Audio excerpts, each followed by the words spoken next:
Bueno, pues la siguiente mesa está dedicada a los valles, al programa de valles de hidrógeno de IDAE. Entonces, por favor, Ana García Martín de Moeve, Beatriz Almena, Repsol, Pablo Vázquez Caeiro de Alqueimia y Pablo García Salmones de Rick Energy.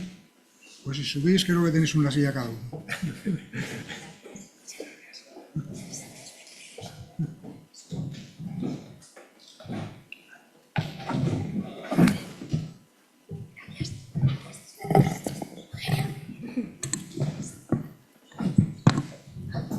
Bueno, para empezar, muchas gracias a todos por venir. Estos son unas épocas cuando nos enfrentamos ya a las vacaciones de verano en que todos estamos muy ocupados, o sea que gracias por dedicar este tiempo para esta jornada. Vamos a hacer básicamente lo mismo que en la mesa anterior, es decir, que cada uno podéis contar los detalles que creáis convenientes de vuestros proyectos. Creo que hay algunas presentaciones preparadas tanto por parte de Moeve como Alqueimia. Si queréis, empezamos por esas. No sé si las diapos ¿las tenemos cargadas? Bueno, como tengo aquí a Ana García más cerca, pues empezamos con la tuya, si quieres, de Moeve, ¿no? Muchas gracias. Un segundillo, que te la pongan y... Bueno, puedo ir empezando diciendo que muchas gracias por habernos invitado a Moeve y bueno, a mí por representarlo. Y la verdad es que me hace mucha ilusión porque yo empecé en todo el tema de la energía en el mundo laboral, aquí en el Club de la Energía, así que es un placer estar aquí dando esta charla. Y bueno, hemos querido poner simplemente estas slides que muestra el Valle Andaluz de Hidrógeno Verde, pero para que tengáis el contexto global. Lo que vamos a hablar es del proyecto de la primera fase de este Valle Andaluz, que ha sido galardonado en el Pertera Valles. Esa primera fase se llama ONUVA, que consta de 400 megavatios de capacidad electrolítica para la producción de hidrógeno renovable con el fin de descarbonizar esos sectores en los que la electrificación no llega. ¿Y quiénes son los off-takers? Que habéis estado hablando mucho de ellos. Pues los off-takers que hemos presentado son el parque energético de Moeve, en el que están incluidos esa descarbonización de los productos petrolíferos que tenemos en la refinería y aparte las aplicaciones en la industria química. Y después tenemos también el otro off-taker, Fertiberia, para la descarbonización del amoníaco que se producen. Esto, lo que queremos resaltar aquí es que es una demanda anclada. Son off-takers, son entidades que ahora mismo están utilizando hidrógeno y que necesitan descarbonizarse. ¿Por qué? Bueno, toda la descarbonización y demás, pero tenemos directivas como es ETS, el CAP va a ir reduciéndose, las emisiones van a ir costando más, hay que descarbonizarse de alguna manera y la Directiva de Energías Renovables, como todos habéis dicho, que aún, bueno, pendiente de transposición aquí en España, pero que entendemos que va a tener objetivos claros para la descarbonización del transporte y de la industria. Así, pues bueno, como este proyecto es a escala para conseguir esos 2 gigavatios de capacidad electrolítica en el sur de España, esta escala que nos va a permitir o que queremos crear alrededor del Valle Andaluz esa cadena de valor para el montaje de electrolizadores, personal cualificado, técnicos, ingenieros, etcétera, para así llegar de verdad a conseguir esa descarbonización y la reindustrialización de España y de Europa. Muy bien. Muy bien. Una descripción rápida y además con una imagen. Perfecto. Sí. Bueno, si quieres, luego pasaremos a la Alqueimia, pero por seguir el orden de la tabla que tengo por aquí, Beatriz Almena de Repsol, si quieres también la primera y así seguimos. Vale, perfecto. Bueno, buenos días a todos y muchas gracias a Enerclub por invitarnos a participar en esta jornada. Es un placer estar hoy aquí y además hablando de estos proyectos que ya están un paso más cerca de ser una realidad, ¿no? Gracias, entre otras cosas, a este gran impulso que han recibido al ser adjudicatarios del programa Valles de Hidrógeno. Recibir financiación pública siempre es un motivo de alegría y también de orgullo, porque de alguna manera es un respaldo al gran trabajo que estamos llevando a cabo pues, todo el sector, ¿no? Para hacer de la producción de hidrógeno renovable una realidad aquí en nuestro país. En el caso de Repsol han sido 2 los proyectos seleccionados en el programa de Valles del Hidrógeno. El primero de ellos es el proyecto del Valle del Hidrógeno de A Coruña, que presentamos en consorcio con Armonía Green Galicia del grupo Ignis. Estaba José Antonio Membiela en la mesa anterior y podría sentarse aquí conmigo de nuevo. Y el segundo proyecto es el Tarragona Hydrogen Network. Después hablaré un poquito de ambos. Decir que son dos proyectos que están muy bien conceptualizados, son robustos, están bien armados, y creo que esta adjudicación es también el respaldo a la estrategia de hidrógeno renovable de Repsol, que tiene una solidez y un realismo que creo que nos han hecho los méritos para que estemos aquí, ¿no? Somos una empresa industrial acostumbrada a poner en marcha grandes proyectos industriales como estos, y bueno, con la innovación claramente en el ADN, ¿no? Y el sector del hidrógeno renovable, pues a día de hoy todavía tiene mucho de innovación. El hidrógeno renovable es uno de los pilares fundamentales en nuestra estrategia de descarbonización, y en ese sentido pues, tenemos un objetivo para en el año 2030 tener entre 700 y 1.200 megavatios equivalentes para producir hidrógeno renovable, tanto por electrolisis como a partir de biometano. Estos dos proyectos pues, van a estar sumando, ¿no?, a ese objetivo a 2030, y por eso para nosotros ha sido muy importante esta adjudicación. El proyecto del Valle de Coruña, que como decía estamos desarrollando en colaboración con ICNIS, tiene una capacidad, destacar únicamente unas pinceladas, tiene una capacidad de unos 250 megavatios, tiene 2 electrolizadores, es un valle, y el proyecto de Repsol, que es del que yo voy a hablar hoy, tiene todo el hidrógeno que produzcamos en él, va a tener un único consumidor, que es el complejo industrial de Repsol en Coruña, ¿no? Por una parte para descarbonización de los procesos de refino, y por otra parte también para habilitar la producción de combustibles renovables, ¿no? No solo vamos a sustituir el hidrógeno gris o convencional que a día de hoy estamos utilizando en Coruña, sino que vamos a producir nuevas moléculas con ello, ¿no?, moléculas con baja huella de carbono. Este proyecto está avanzando en sus fases de ingeniería. En concreto estamos inmersos en la realización del pre-FEED, estamos desarrollándolo internamente, se ha seleccionado la tecnología, es una tecnología PEM, y estamos tramitando pues, todos los permisos y autorizaciones necesarios con el objetivo de poder tomar la decisión final de inversión a finales de 2026. Esto nos permitiría pues llegar a los plazos exigentes del programa Valles de Hidrógeno, y bueno, para ello estamos trabajando y estamos ahí. El segundo proyecto, el proyecto de Tarragona Hydrogen Network, es un proyecto de 150 megavatios. A día de hoy es el proyecto de mayor capacidad que Repsol está desarrollando actualmente. Estamos colaborando con Enagas Renovable y con Messer en este desarrollo. Y bueno, pues el hidrógeno que produzcamos en él, estamos hablando de unas 2,7 toneladas a la hora de hidrógeno. En los 20 años de vida que nosotros estimamos para estos proyectos, pues serán 290.000 toneladas de hidrógeno renovable, y va a tener diferentes usos. El fundamental y prioritario, el mayor volumen, va a ir destinado al complejo industrial de Repsol en Tarragona para descarbonización también de procesos de refino, y muy importante, o sea, al final lo que fabricamos en los complejos industriales son productos que necesita la sociedad, combustibles, materiales poliméricos, que al utilizar hidrógeno renovable pues van a tener de forma directa una menor huella de carbono, ¿no? Esto por una parte. En cuanto a la descarbonización, también vamos a producir nuevos combustibles renovables, como el metanol del proyecto Ecoplanta, también de Repsol, y también hay un pequeño volumen destinado a proyectos de movilidad en la zona, o sea, distintos usos para esas moléculas de hidrógeno renovable. ¿En qué punto estamos en el proyecto? Pues este es un proyecto muy maduro, llevamos más de 3 años trabajando en él, muchas personas de Repsol con mucha ilusión, muchísimo esfuerzo, y por eso está ya en un punto muy avanzado de desarrollo. En concreto, en términos de ingeniería, estamos realizando el FEED también internamente.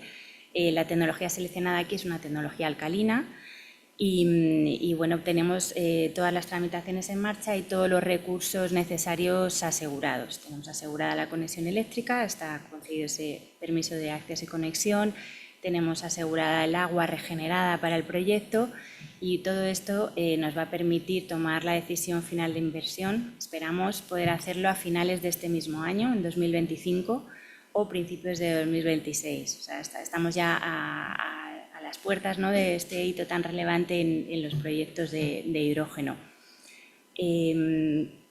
La suma de estos dos proyectos a toda la hoja de ruta que llevamos en Repsol, ya tenemos varios proyectos más adelantados, un electrolizador de 2,5 megavatios produciendo hidrógeno renovable en Bilbao desde finales del 23, dos proyectos de 4 megavatios en Sines y de 10 megavatios en Bilbao que están en construcción, y dos grandes proyectos de 100 megavatios en Bilbao y en Cartagena, que están también muy próximos a esa decisión final de inversión, que son proyectos IPCEI.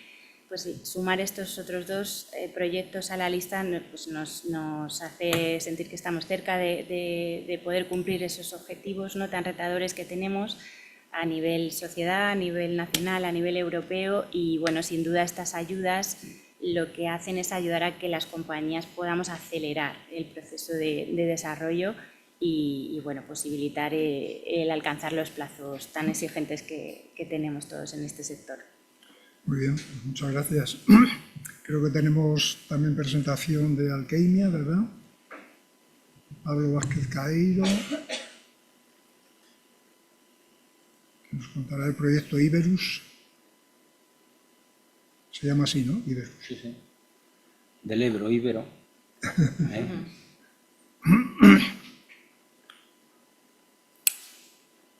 Bueno, buenos días a todos. Gracias a Club de la Energía por la invitación a Alquimia.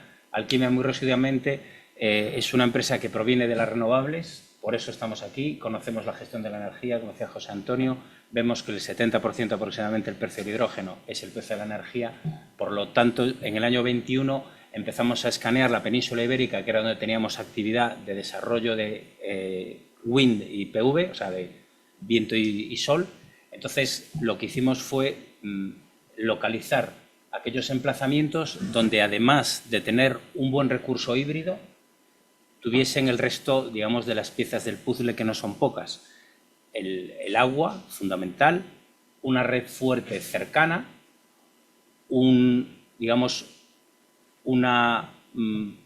algo positivo desde el punto de vista ambiental. Además, tener el tubo de hidrógeno previsto cerca también. Entonces, iniciamos 8 proyectos en la península ibérica. Y el proyecto que vemos más maduro, gracias a la ayuda de Valles, se ha impulsado, y no solo eso, sino gracias al apoyo del Gobierno de Aragón y del Gobierno de Cataluña, están echándonos una mano en acelerar los procesos, y es el proyecto que podéis ver ahí. Básicamente son un proyecto de amoníaco en Pilar, ¿vale?, y otro proyecto de metanol en Sofía. Y el proyecto Pilatus lo que hace es alimentar con hidrógeno a Pilar. Hemos tenido que definir un nuevo emplazamiento en Pilatus porque realmente es el autoconsumo de los proyectos San Josías y Sarmientos. Esos proyectos son eólicos, esos alimentan en autoconsumo al proyecto de Pilatus, y por tubo llevamos el hidrógeno hasta la planta de amoníaco que está en Pilar. En Pilar también hacemos electrólisis y estamos, si veis, la línea verde que está por el sur es el hidroducto, el backbone, que está en un tramo muy interesante porque realmente aguas abajo está Tarragona, con los eventuales off-takers que puede haber para el hidrógeno. Está Catalina, 30 kilómetros al sur del hidroducto, justo donde conecta Pilar. Están aguas abajo también Kronospan. Hay, digamos, un ecosistema de potencial proyecto a escala comercial, industrial, a nivel europeo, que vemos que podemos impulsar entre todos los stakeholders, ¿vale? El escenario ahora mismo es que Pilar lo han nombrado de interés estratégico. Es un proyecto de amoníaco verde en el que tendremos distintas fuentes de alimentación de hidrógeno, y el proyecto Sofía es un proyecto de metanol en el que estamos viendo la posibilidad de incluir una gasificación en el proyecto para, digamos, bajar el coste del metanol lo máximo posible, ¿vale? Hablamos de que tenemos unas 6.500 horas equivalentes porque es lo que nos dicen los modelos óptimo para autoconsumir la parte eólica, la parte fotovoltaica y el consumo de red, donde nos lo permite la directiva para que mantener el hidrógeno verde. pero la presencia del tubo puede hacer que la planta de amoníaco y la planta de metanol puedan trabajar las 8.000 horas deseadas, ¿vale? Ahora mismo nuestros modelos y nuestros costes están basados en las 6.500 horas porque entendemos que esa flexibilidad es importante para el sistema y para nosotros mismos. Entonces, el funcionamiento de los solitarizadores vemos que será 6.500 horas, pero lo que estamos es empujando para que exista el tubo para poder mantener la operación de las plantas de proceso todas las horas para optimizar el precio final del producto. Además, de los 138 millones que hemos logrado, tenemos otra ayuda del PERTE también en Pilar, y entonces estamos así peleando para conseguir un LECOH, que es el gran número que podemos, digamos, ofrecer a la planta de amoníaco y a los off-takers famosos, ¿vale? Además, tenemos el ferrocarril, que es la línea gris que recorre los proyectos para llegar al puerto de Tarragona también, que es la forma de evacuar el amoníaco y el metanol hasta el puerto. Un poco el resumen del proyecto. ¿Vale? Muchas gracias. Pues pasamos de Pablo a Pablo, en este caso García Salmones, de Rick Energy. Nos vas a hablar del proyecto Compostilla Green, ¿verdad? Eso es. Cuando quieras. Muy bien. Muchas gracias a Enerclub por la invitación. Yo como Ana también, un sitio que me siento en casa, porque hoy me saltaba el recordatorio de que hoy hace 12 años que me gradué aquí en el máster de negocio energético. Creo que van yo hice los 24 y ahora me decía Ángeles que van por la 38, señal de que algo están haciendo bien, que sigue ahí y que me sirvió de algo también. Un recuerdo a Arcadio también y felicitaciones, ¿no?, por el 40 aniversario también en el club. Pues, Rick Energy, por introducir, es una compañía también de origen renovable, la parte fotovoltaica, eólica y almacenamiento, con presencia en los 4 continentes, en Estados Unidos, también en África, en varios países, en India y en Europa, en España, en Italia y en Polonia. Con presencia también multitecnológica, también en los gases renovables, en biometano e hidrógeno, que es el área que yo lidero. Y bueno, con un enfoque de tratar de impulsar el hidrógeno para hacerlo una realidad. Todos sufrimos los mismos males de competitividad, de acceso al consumo eléctrico y off-taker, ¿no? Son las grandes barreras, con la expectativa de que la infraestructura esté desplegada y la regulación acorde. Y con ese contexto, pues en su momento decidimos apostar por un derivado, en este caso, que era el SAF. En nuestro caso, ya de antemano, antes de la ReFuel, identificamos que una potencial uso, quitando el refino, yo creo que el segundo uso, donde iba a tener mucho sentido el hidrógeno y una aplicación real, iba a ser en el sector aéreo, porque es un sector que descarbonizarse de otra forma es muy difícil. No puede electrificar y tiene una urgencia real. Entre tanto, salió la ReFuel y efectivamente puso en marcha los mecanismos que esperamos para otros sectores, de ayudas, penalizaciones y mandatos regulatorios. Y encima detectamos una demanda voluntaria que pensamos que se va a activar. Por tanto, muy centrado en esa estrategia de desarrollar proyectos que sean una realidad y que además pensamos que tiene un valor añadido de cara, se ha nombrado a la Administración, proyectos que descarbonicen de manera regional o nacional y que no sean pura exportación. Estamos pensando que proyectos que reindustrializan es una pata más del sector hidrógeno que creemos que hay que apoyar. Y con ese contexto, pues decidimos, como todos, a la búsqueda del CO2 biogénico, que es el gran limitante en este caso, desarrollar un proyecto, o los que podamos ir surgiendo, pero encontramos en Compostilla, en la zona, presento el proyecto, en la zona de Ponferrada, concretamente en Cubillos.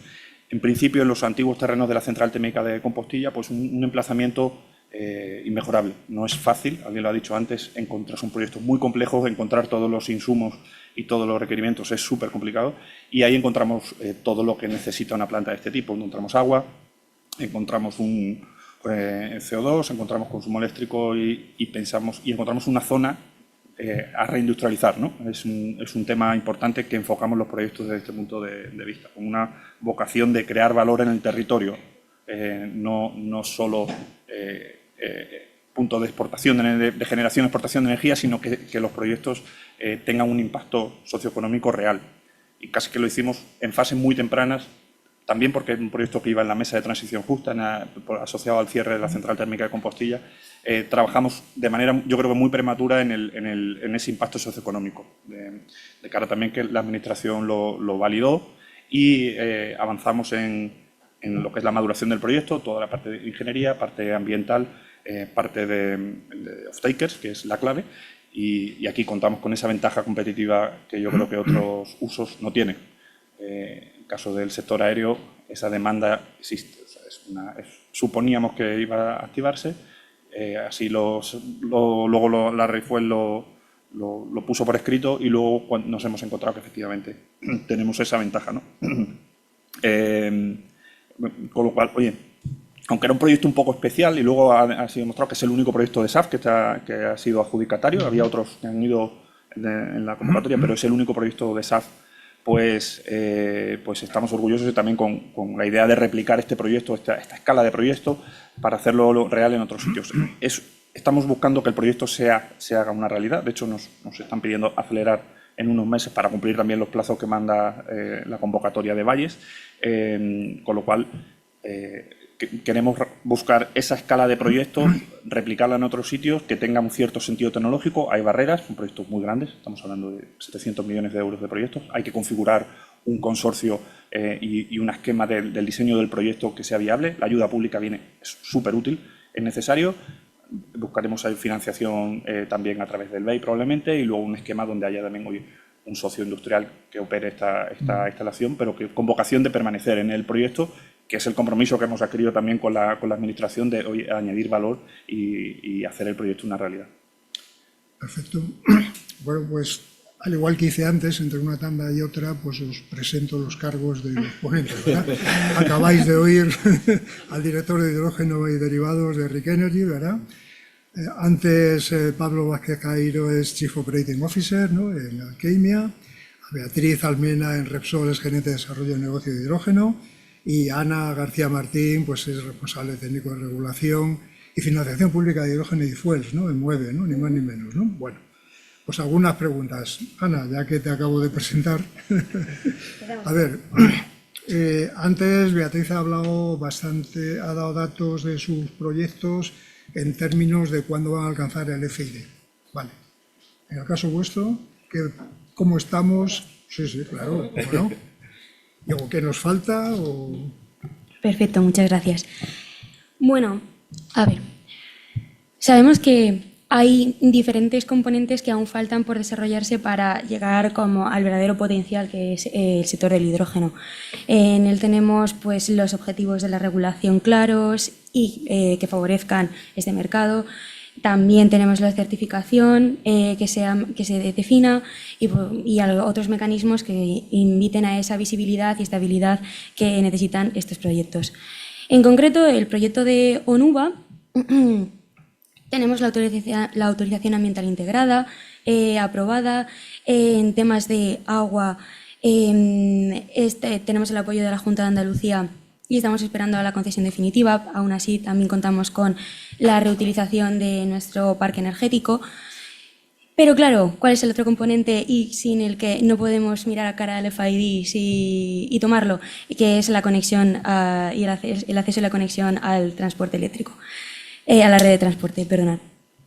Entonces, el proyecto de ONUVA, el que hemos presentado en el PERTE, sí que tiene una conexión directa con una planta fotovoltaica de nuestro acuerdo con Alter Enersun, que ya hicimos público en 2022. Después tenemos una serie de desarrollos renovables a lo largo de todo el país para también tener ese aseguramiento. Y por último, pues esos PPAs competitivos para conseguir llegar a ese precio del que todos hablamos o queremos llegar. Pero bueno, básicamente lo primordial en ese caso es el acceso a la conexión a la red de transporte, pero ahora aquí viene no solamente de estos proyectos de hidrógeno, sino también de las renovables que están asociadas a ellos. Porque bueno, todos sabemos que tenemos que cumplir con unos criterios exigentes de los actos delegados, en concreto el 1184, que es de los criterios de la energía, de la fuente energética, y necesitamos que vayan de la mano. o sea, si queremos tener ese potencial a nivel internacional, entendemos que para bajar el coste de la electricidad, que como muy bien han dicho en otra parte de la charla, es el 70% del coste del hidrógeno, necesitamos reducción costes de peajes, que los cargos sigan sin aplicar, pero bueno, una manera es que sea ágil y que haya esa prioridad a proyectos que quieran llevar a cabo o quieran llevar al sector del hidrógeno a que se muestre esa robustez. Entonces, lo que planteamos es que se planee a nivel nacional no solamente la red eléctrica, sino el sistema energético en España con el sistema gasista, el sistema eléctrico y el hidrógeno, que haya esa planificación con estos proyectos estratégicos para así tener esa ventana de oportunidad que nos está mostrando en estos momentos y llegar a ser competitivos tanto a nivel europeo como a nivel internacional, ya que podemos serlo. Estupendo, muchas gracias. A ver, Beatriz, bueno, a mí no me cabe duda de que todos que habéis conseguido, digamos, las ayudas de esta convocatoria de Valle, pues habéis presentado unos proyectos súper sólidos y la más de bien estructurados, no cabe duda, ¿no? En el caso vuestro, Beatriz, claro, probablemente pueda haber alguna clave adicional que puedas comentar para haber tenido el éxito, ¿no? Y adicionalmente, aunque no tenemos ya a Santiago aquí del IDAE, pero con aquello de qué más hace falta de convocatorias o cómo perfilar las nuevas convocatorias de ayuda para que se pueda mejorar el despliegue de la tecnología de hidrógeno, ¿qué nos podrías decir de todo ello? Vale, gracias, Antonio. Con respecto a la primera pregunta, bueno, yo creo que el respaldo de la estrategia de descarbonización de Repsol a estos proyectos ha sido fundamental, ¿no? Porque en ellos estaba el off-taker, ¿no? Nosotros producimos ese hidrógeno renovable para ser consumido en unos complejos industriales que están operativos, que tienen que descarbonizarse, y eso ha dado un gran valor, ¿no? Ese compromiso de offtake tan serio, ¿no? Tan cercano en el tiempo, además, pues yo creo que ha sido fundamental. Luego, aspectos que han sido bien valorados, ¿no? por la convocatoria, pues han sido, como decías, la madurez de los proyectos, ¿no? Estaban muy avanzados en términos técnicos. La contribución a la competitividad y resiliencia industrial y tecnológica, y luego el impacto local, ¿no? Tanto en términos de formación, actividades de I+D y demás que va a haber en la zona, ¿no? Tanto en Galicia como en Tarragona, y también el impacto medioambiental, ¿no? Una reducción de emisiones de CO2 muy relevante. En el caso de Tarragona, pues hablamos de más de 100.000 toneladas de CO2 evitadas anualmente, y en los 20 años de vida del proyecto, pues más de 2 millones, ¿no? de toneladas de CO2. Eso por una parte. Y en cuanto a la segunda pregunta, el que haya nuevos programas tipo valles de hidrógeno, pues va a posibilitar que no nos quedemos aquí, ¿no? Que esta hoja de ruta continúe. En nuestro caso, estamos trabajando la fase 1 de todos estos proyectos, y queremos que haya una fase 2, ¿no? Queremos que el hidrógeno pueda, como decía Ana, un hidrógeno competitivo español que pueda exportarse al norte y al centro de Europa, ¿no? Entonces, para eso será muy importante, ¿no? Para poder llegar en plazo a eso, será muy interesante que haya nuevos programas. Muy bien, muchas gracias. Pablo, Alquimia. Pablo, el otro de Rick. Coméntanos qué reto principal estáis enfrentando para el desarrollo de vuestro proyecto, ¿no? Porque os habéis centrado en cuestión química fundamentalmente, pero ¿qué tenéis como principal reto? Pues una vez más, el famoso off-take, ¿vale? Es el punto número 1, ¿no? ¿Qué vemos nosotros? La necesidad de que, para que recorra la curva de aprendizaje el mercado cuanto antes, que sí que haya una garantía pública del mantenimiento de ese off-take, al menos 10 años, que es lo que nos pedirían la rentabilidad del proyecto, ¿no? Entonces, esas subastas dobles donde compre la comisión y luego venda la comisión para poder en el budget global ir descontándose a medida que va comprando y vendiendo el budget final, lo vemos fundamental. Pero el punto número 1 es el off-take, pero hay un punto 0 que es anterior al off-take, que es el permitting. Nosotros vemos que por la adicionalidad necesitamos que vayan a la vez la tramitación de los parques industriales con los parques renovables. Eso es otro punto que necesitamos. Permitting. Una vez que nosotros tenemos el permitting, hay una voluntad escondida de los off-takers en sumarse a los proyectos, pero si la respuesta que les das es que sí, entre 1 y 3 años tendré el ready to build, pues se ponen a la espera hasta ese punto, ¿vale? Además, obviamente, la transposición de la red 3 nos ayudaría a todos mucho, porque entonces tenemos claros los objetivos y demás. Y con una llamada especial a que en esa reposición el modelo finlandés nos ha gustado más que los modelos de la vía refinería, que entendemos que la vía refinería es lo disponible con un willingness to pay suficiente para ayudar a que estos proyectos sean una realidad, absolutamente, pero bien es cierto que nosotros como productores de amoníaco y metanol necesitamos que una parte se le dé la oportunidad a esas moléculas que, como dice Liebrecht en la revista Nature, lo que sí necesitamos es amoníaco, metanol y refino. Y luego hay otras cosas que nice to have, ¿no? Pero esas 3 primeras digamos, hay un consenso internacional que hay que ir a por ello. En España y Portugal tenemos la gran ventaja de ser el sitio que está en Europa, que es el mejor sitio del mundo para hacer hidrógeno, que además es el mejor sitio de Europa para hacer hidrógeno, y en estos emplazamientos donde tenemos la posibilidad de autoconsumir, como decían anteriormente, para mantener un LQH razonable, eso es el escenario que vemos nosotros en estos desarrollos que hay en la península ibérica. Además de ello, importante lo que hablábamos antes del tubo, nosotros vemos al tubo como una herramienta de trabajo. Nosotros almacenar hidrógeno sabéis que tiene un coste complejo. Entonces, si existe el tubo que tenga la doble función, no solamente de llegar a los off-takers de hidrógeno, sino utilizarlo de buffer para nuestros procesos, es importante. En el proyecto de Hyverus hay un tubo que la planificación de Enagás está como retrofit, porque además es que es un tubo doble que recorre desde Tarragona hasta Zaragoza y valdría la pena hacer un análisis concienzudo de si se puede decomisionar y comisionar ese tubo cuanto antes, que ayudaría a que este ejemplo a nivel europeo de poder hacer un proyecto en que los stakeholders alrededor de ese tubo podamos demostrar que puede funcionar y económicamente es viable el uso del hidrógeno, conseguiríamos un proyecto, digamos, multidisciplinar estupendo. Y ya, como último, otro de los puntos más es el consumo / autoconsumo. Nosotros hemos desarrollado en el proyecto de Hyverus 190 megavatios eólicos, estamos desarrollando proyectos fotovoltaicos y estamos hablando con desarrolladores fotovoltaicos locales. Entonces tenemos un permiso de autoconsumo, pero está limitado administrativamente, no técnicamente. Entonces, si realmente va a haber un budget para el desarrollo de la planificación de red, donde podemos consumir y donde no, y aquellos sitios donde realmente podemos consumir, pero simplemente hay una restricción técnica, que el 50% de la potencia de inyección sea autoconsumo y como máximo el 50%. Entonces, tenemos claro cuánto podemos consumir en los proyectos.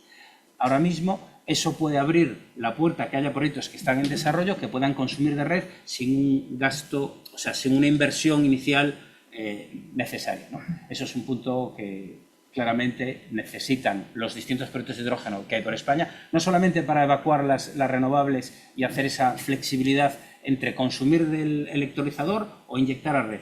Eso hace que nuestra presencia sea positiva para el sistema, porque bajamos el precio por arriba y lo subimos por abajo, y hace que los modelos de negocio, el LQH famoso, sea bastante más competitivo.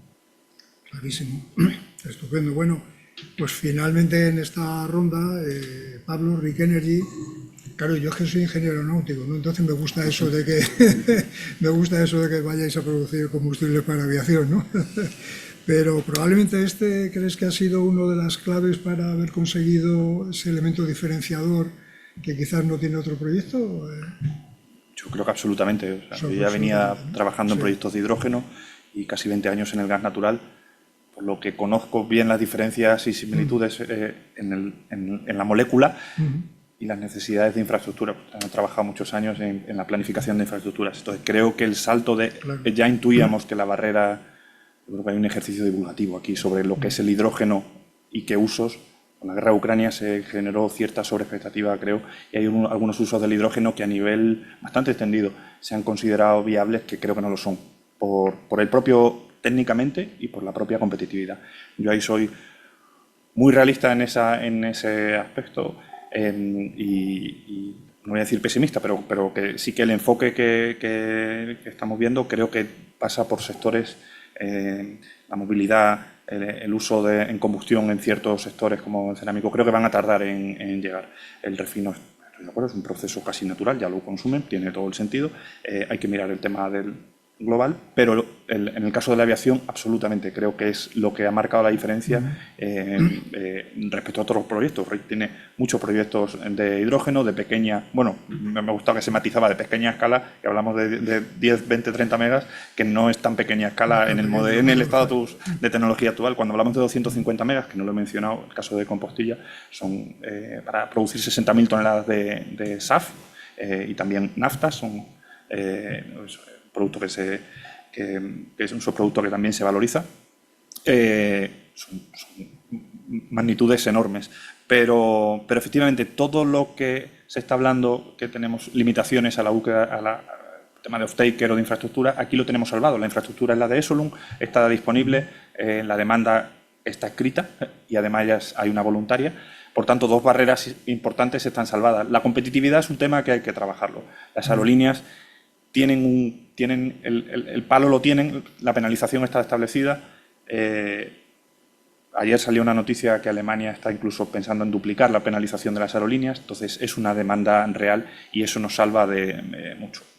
Hay que distinguir, para el que no conozca, la parte de SAF de ISAF, creo que aquí, sin complicarlo, pero entender que hasta 2030 el SAF, que es la parte a partir de biosaf, ¿no? de aceites usados, como se está produciendo y utilizando en vuelos. Ya a día de hoy, desde 2025, ya hay una obligación de consumo de SAF. Estamos hablando de una planta de ISAF, combustible sintético de tercera generación, donde empieza el mandato obligatorio en 2030. Por tanto, el horizonte temporal cuadra muy bien. El desarrollo de este tipo de proyectos lleva casi 6 años. Estamos ahora a 4 años y medio de la entrada en operación. Llevamos casi 1 año y medio, casi 2, desarrollando el proyecto. Y viene a dar cumplimiento a esa regulación. Lo que estamos viendo trabajar en esa competitividad es que hay muchas líneas abiertas. Uno, por supuesto, es el maximizar la renovable en proximidad. Y algunas son necesarias. Y en este punto, que el proyecto, desde luego la ayuda sirve para viabilizarlo, pues ahí tenemos líneas que son importantes, porque no olvidemos que aquí, esto es le llamamos una mini refinería, pero realmente es una instalación industrial donde la normativa técnica es la que viene de un Real Decreto del año 94 de instalaciones petrolíferas pensado precisamente en una refinería. Esto es otro tipo de cosa que a día de hoy no hay una normativa técnica. Hablamos de distancias, de espesores, de alturas y sí que como proyecto pionero de SAF y el objetivo de replicar esto, pues sí que queremos trabajar y avanzar en mejorar la competitividad del hidrógeno que repercute en el SAF, en esa planta, en el desarrollo de la normativa específica. Ya se está haciendo en algunos países, pero en fase todavía de borrador, pero pensamos que es una línea muy, muy interesante para el sector aeronáutico, que nos está demandando decir, oye, todo el SAF está estupendo, pero se asustan cuando ven también, igual que en el hidrógeno los industriales se asustan, aquí las aerolíneas dicen, ostras, tienen la penalización, pero realmente nos anima a que busquemos la competitividad de este proyecto. Es un punto que yo creo que es interesante destacar. Todo lo demás, cumplimiento del RFNBO, no hay duda, ya hemos pasado, ¿no? La due diligence del IDAE de que lo vamos a hacer, no ha sido fácil. Creo también que hay que hacer un llamamiento a la flexibilización del acto delegado para que esto pueda despegar en el tema del hidrógeno. Hay algunos de los criterios que son complicados y que si queremos hacerlo realidad, pero bueno, ese punto está pasado y el resto de temas lo hemos comentado. Infraestructura y mercado pensamos que está, en nuestro caso, que lo tenemos más fácil que otros. Estupendo, muchas gracias. Pues si quieres, Oliverio, lanza la última pregunta. Sí, bueno, si queréis, sí, nos llega una pregunta del público. Los plazos. ¿Creéis que es posible cumplir los plazos de la convocatoria o ahí tenemos un gran interrogante? ¿Cómo lo veis? Quien quiera, hay que mojarse, sí, como dice Antonio. Yo creo que sí se pueden cumplir porque hablan de una puesta en marcha en 2028, pero la parte positiva de este programa con respecto a la subasta, por ejemplo, del Banco del Hidrógeno, es la flexibilidad también que te permite ciertos retrasos con penalización en la subvención, pero es razonable, ¿no? Porque hay factores que no dependen del promotor, ¿no? Como cuando hablamos, por ejemplo, de infraestructuras, ¿no? O de conexión eléctrica o demás, pues hay ciertas flexibilidades en cuanto a posibles retrasos sin perder la totalidad de la ayuda, ¿no? Dicho esto, yo creo que sí es posible, pero que si no lo fuera, tienes un pequeño colchón para no abandonar el proyecto, ¿no? Bien. No sé si queréis añadir algo más. ¿Nos unimos a ese mensaje optimista? Sí, he hablado con el IDAE, o sea, me parece fabulosa contemplar ya de partida esa prórroga. Hemos visto un Real Decreto que extendía las convocatorias de cadena de valor y pioneros, que sería también súper interesante aplicar aquí. La tramitación, se ha hablado, es una barrera en la duración de la tramitación que en nuestro caso, por ejemplo, al ser un proyecto industrial tan interesante para la región, pues se están planteando acortar los plazos. Creo que ir con un proyecto de interés, la declaración de un proyecto estratégico, en nuestro caso, por ejemplo, en Castilla y León, hemos encontrado una predisposición en nuestra planificación a acortar los plazos de la tramitación, que en otros sectores hoy está yendo a más de un año.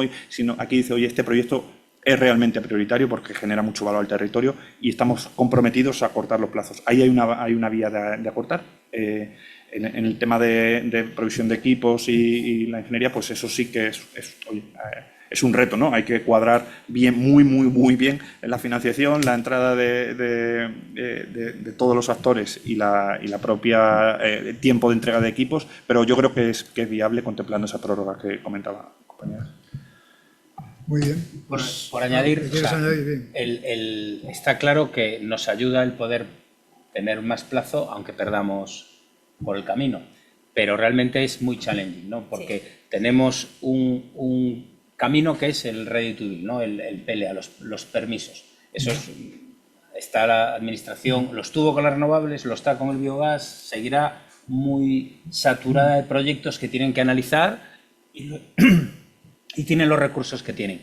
Además, otro camino largo y caro es lograr tener un EPC binding en el plazo entre un año y medio. Es un nuevo negocio, los EPCistas vienen de sufrir mucho los años pasados, es un camino complejo. La disponibilidad de la renovable, otro camino que como tiene que ser adicional y también están los caminos de tramitación medio atascados, también es complejo. La parte del grant, por lo menos aquí ya hemos puesto un clip al proyecto, es decir, tiene un grant, ¿no? La parte del off-take, pues probablemente el día anterior al cierre financiero se firmará a las 11 de la noche el acuerdo para lograr refinanciarlo. Pero contamos con que queremos llegar a ese plazo. Es posible todavía, los números dicen que sí, pero cualquier catarro se puede... Esperemos que no cojamos ningún catarro. Muy bien, pues yo creo que con estos mensajes, ¿quieres añadir tú algo? Bueno, o sea, simplemente... Está todo dicho.